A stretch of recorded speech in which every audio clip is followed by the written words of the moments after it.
বিশ্বের সবচেয়ে ধনী দেশ কোনটি? এই প্রশ্নটা শুনলে আমাদের মাথায় সবার আগে আসে কাতার, দুবাই কিংবা আমেরিকার নাম।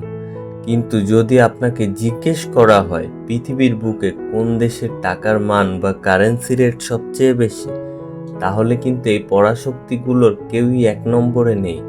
সেই সিংহাসনটি বছরের পর বছর ধরে দখল করে রেখেছে মধ্যপ্রাচ্যের ছোট্ট একটি দেশ, কুয়েত।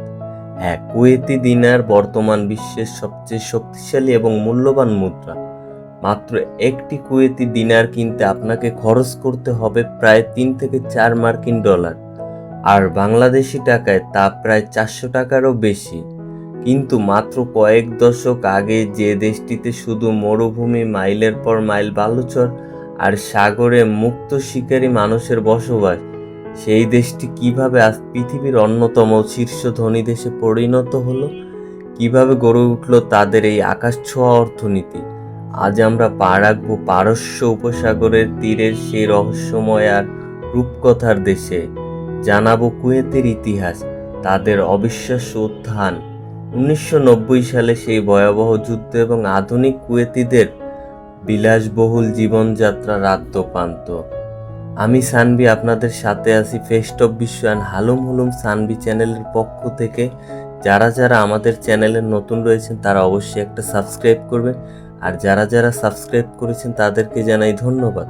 তো চলুন ভিডিও শুরু করা যাক। ইতিহাসের পাতায় যাওয়ার আগে চলুন দেখে নেওয়া যাক কুয়েতের আসল অবস্থান কোথায়। ভৌগোলিকভাবে কুয়েত ছোট্ট একটি দেশ, যার আয়তন মাত্র 17,818 বর্গ কিলোমিটার। আয়তনের দিক থেকে এটি বাংলাদেশের চেয়েও অনেক ছোট। এর উত্তর ও পশ্চিমে রয়েছে ইরাক, দক্ষিণে সৌদি আরব আর পূর্বে পারস্য উপসাগর। এই ভৌগোলিক অবস্থানই কুয়েতের ভাগ্য নির্ধারণের সবচেয়ে বড় ভূমিকা রেখেছে। আজ থেকে 300 বছর আগে, অর্থাৎ 1700 শতাব্দীর দিকে এই অঞ্চলটি ছিল একেবারেই জনমানবহীন তপ্ত এক মরুভূমির শহর। 1752 সালের দিকে আরবের ভেতরের অংশ থেকে বনি উতবা গোত্রের কিছু যাযাবর মানুষ পানির খোঁজে এই সমুদ্রের উপকূলে এসে বসতি স্থাপন করে। তারা এখানে একটি ছোট্ট দুর্গ বা কেল্লা তৈরি করে। আরবি ভাষায় দুর্গটিকে বলা হতো কুত, আর এই কুত শব্দ থেকেই মূলত কুয়েত নামের উৎপত্তি হয়েছিল। সে সময় কুয়েতের মানুষের আয়ের প্রধান উৎস ছিল তেল না, তারা টিকে থাকার জন্য সাগরের উপর নির্ভর করত। কুয়েতিরা ছিল দক্ষ নাবিক এবং ব্যবসায়ী। তারা পারস্য উপসাগরের বুক থেকে ঝিনুক তুলে মুক্তো বা পার্ল সংগ্রহ করত। এই মুক্তো তারা ভারত, ইউরোপ ও আফ্রিকার বাজারে বিক্রি করত। এছাড়া নৌকা বা কাঠের জাহাজ তৈরিতে তাদের বেশ সুনামও ছিল। কিন্তু 1920 থেকে 30-এর দশকে যখন জাপান কৃত্রিমভাবে মুক্তো চাষ করে, তখন কুয়েতের এই ঐতিহ্যবাহী মুক্তো ব্যবসা ধসে পড়ে।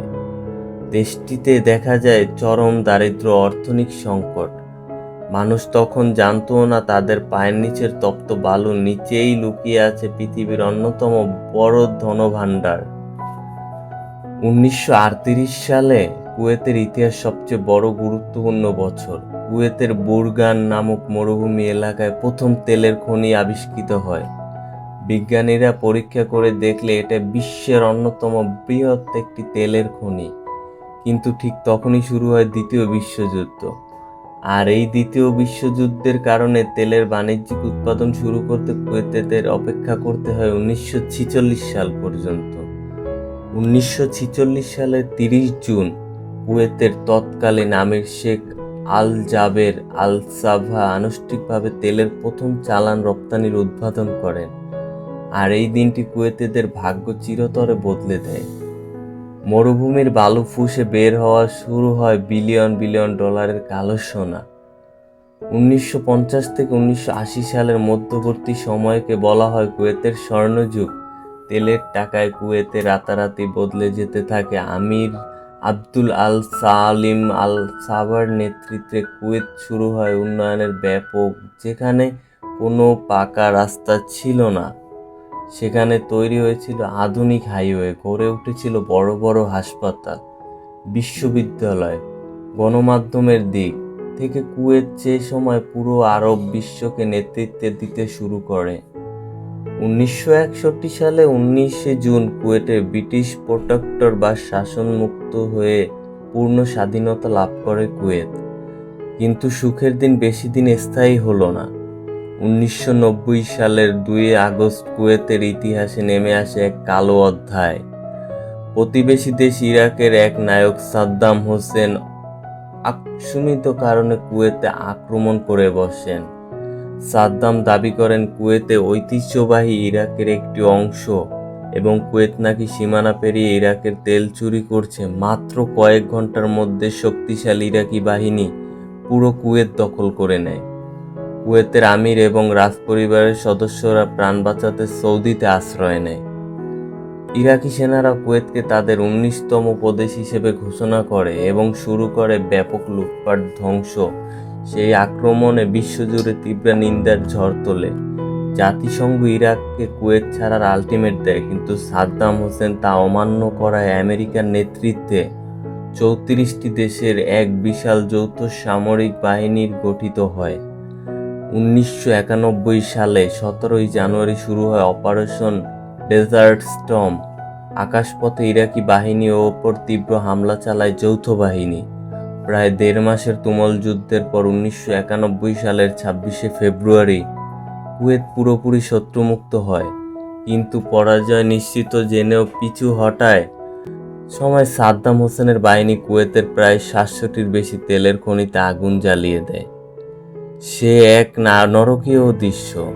কুয়েতের আকাশ মাসের পর মাস কালো হয়ে থাকে, ধোঁয়ায় ঢেকে থাকে। দিনের বেলাতেও সূর্যের আলো দেখা যেত না। প্রতিদিন লাখ লাখ ব্যারেল তেল পুড়ে নষ্ট হচ্ছিল। পারস্য উপসাগরে পরিবেশ ধ্বংস হয়ে যাচ্ছিল। এই আগুন নেভাতে কুয়েতের পুনরায় করতে হয় দেশটিতে শত শত কোটি ডলারের ক্ষতি হয়। তবে কুয়েতিদের মনোবল ভাঙা যায়নি। 1 বছরের মধ্যেই তারা সব আগুন নিভিয়ে আবার তেল উৎপাদন শুরু করেন। যুদ্ধের সেই ধ্বংসস্তূপ থেকে ফিনিক্স পাখির মতো জেগে উঠেছে আজকের আধুনিক কুয়েত। বর্তমান কুয়েতের অর্থনীতির মূল চালিকা শক্তি হলো তেল। বিশ্বের মোট তেল মজুদের প্রায় 7 থেকে 8% রয়েছে এই ছোট্ট দেশটির মাটির নিচে। কুয়েতের দৈনিক তেল উৎপাদনের ক্ষমতা প্রায় 30 লাখ ব্যারেল। দেশটির সরকার মোট আয়ের 90% জিডিপির অর্ধেকের বেশি আসে এই তেল বিক্রি থেকে। কিন্তু কুয়েত সরকার জানে যে তেল একদিন শেষ হয়ে যাবে, তাই তারা দূরদর্শিতার পরিচয় দিয়ে 1976 সালে তৈরি করেছে ফিউচার জেনারেল ফান্ড। এটি বিশ্বের প্রথম সার্বভৌমিক সম্পদ তহবিল যা সভরেন ওয়েলথ ফান্ড। প্রতি বছর তেল বিক্রির লাভের একটা বড় অংশ এই ফান্ডে জমা রাখা হয়, যা বিশ্বের বিভিন্ন বড় বড় কোম্পানির রিয়েল এস্টেট বা প্রযুক্তির বিনিয়োগে করা হয়। বর্তমানে এই ফান্ডের আকার প্রায় 700 বিলিয়ন মার্কিন ডলারেরও বেশি।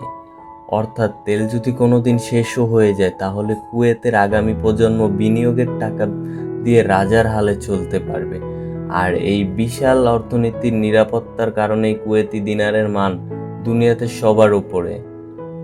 কুয়েতি জনসংখ্যার প্রায় 48 লাখ, কিন্তু অবাক করার তথ্য হলো এই 48 লাখের মধ্যে মাত্র 15 লাখ আসল কুয়েতি নাগরিক। বাকি 33 লাখ হচ্ছে বিদেশি প্রবাসী, যারা বাংলাদেশি, ভারত, মিশর, পাকিস্তান, ফিলিপাইন থেকে সেখানে কাজের উদ্দেশ্যে এসেছে। কুয়েতের আসল নাগরিকদের জীবনযাত্রা অত্যন্ত বিলাসবহুল। কুয়েত সরকারকে বিশ্বের অন্যতম সেরা কল্যাণমুখী রাষ্ট্র বলা হয়। একজন কুয়েতি নাগরিক হিসেবে জন্ম নিলে আপনি যেসব সুবিধা পাবেন তা পৃথিবীর অন্য দেশের মানুষ কল্পনাও করতে পারে না। সেখানে শিক্ষা, চিকিৎসা সম্পূর্ণ ফ্রি আপনার জন্য। এমনকি কোনো কুয়েতি নাগরিক যদি উন্নত চিকিৎসার জন্য বা উচ্চশিক্ষিতার জন্য বিদেশ যেতে চান, তার সমস্ত খরচ, বিমান টিকিট, থাকার খরচও সরকার দেয়। কুয়েতি নাগরিকদের কোনো আয়কর বা ইনকাম ট্যাক্স দিতে হয় না। প্রতিটি নাগরিক সরকারের নামমাত্র মূল্যে একটি বিনামূল্যে বিশাল বাড়ি বা জমি দেয়।